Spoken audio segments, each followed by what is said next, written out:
আসসালামু আলাইকুম। আশা করি সকলেই ভালো আছেন। আজকে আবার কোরআন শরীফ সম্পর্কে আরো 10টি প্রশ্ন নিয়ে হাজির হয়ে গেলাম। তোমরা কি প্রশ্ন উত্তর দেওয়ার জন্য প্রস্তুত?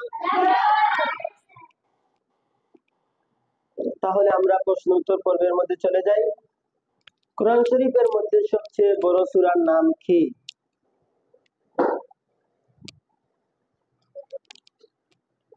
সূরা আল বাকারা।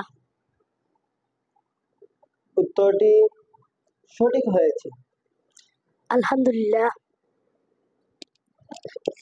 কোরআন শরীফের মধ্যে সবচেয়ে ছোট সূরার নাম কি?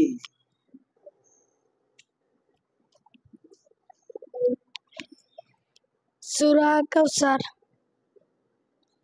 উত্তরটি সঠিক হয়েছে। আলহামদুলিল্লাহ। সর্বপ্রথম নাযিলকৃত পূর্ণাঙ্গ সূরা কোনটি?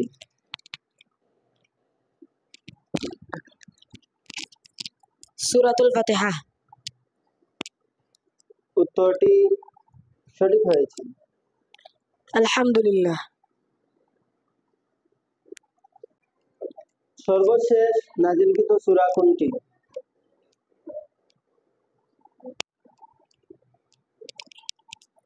সূরা নাস।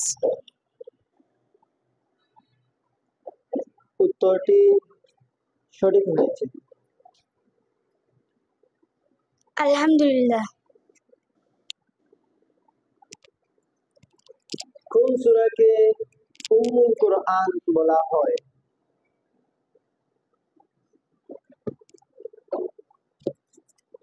সূরাতুল ফাতিহা। উত্তরটি সঠিক হয়েছে। আলহামদুলিল্লাহ। কোন সূরার শুরুতে বিসমিল্লাহ নেই?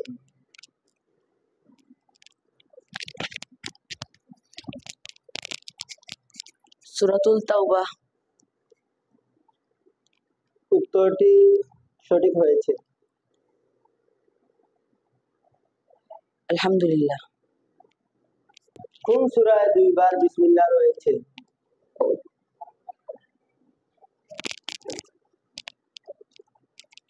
সূরা নাম হলে সূরার শুরুতে একবার, সূরার 30 নম্বর আয়াতে একবার।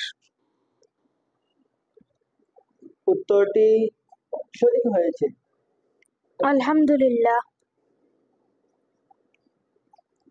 আল কোরআনে কতটি রুকু রয়েছে? 554টি। উত্তরটি সঠিক হয়েছে। আলহামদুলিল্লাহ। আল কোরআনের সর্ববৃহৎ আয়াত কোনটি? সূরা বাকারা 282 নম্বর আয়াত। উত্তরটি সঠিক হয়েছে। আলহামদুলিল্লাহ। আল কোরআনের নাযিলকৃত সর্বশেষ আয়াত কোনটি?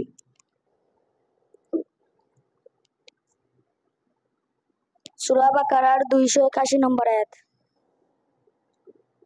উত্তরটি সঠিক হয়েছে। আলহামদুলিল্লাহ। সম্মানিত দর্শকবৃন্দ, আপনারা এতক্ষণ পর্যন্ত আমাদের সঙ্গে থাকার জন্য আপনাদেরকে শুভেচ্ছা জ্ঞাপন করছি। আজ এই পর্যন্ত। সবাই ভালো থাকুন, সুস্থ থাকুন এই কামনা ব্যক্ত করে আজকে প্রশ্ন উত্তর পর্বটি এখানেই সমাপ্ত করলাম। আসসালামু আলাইকুম।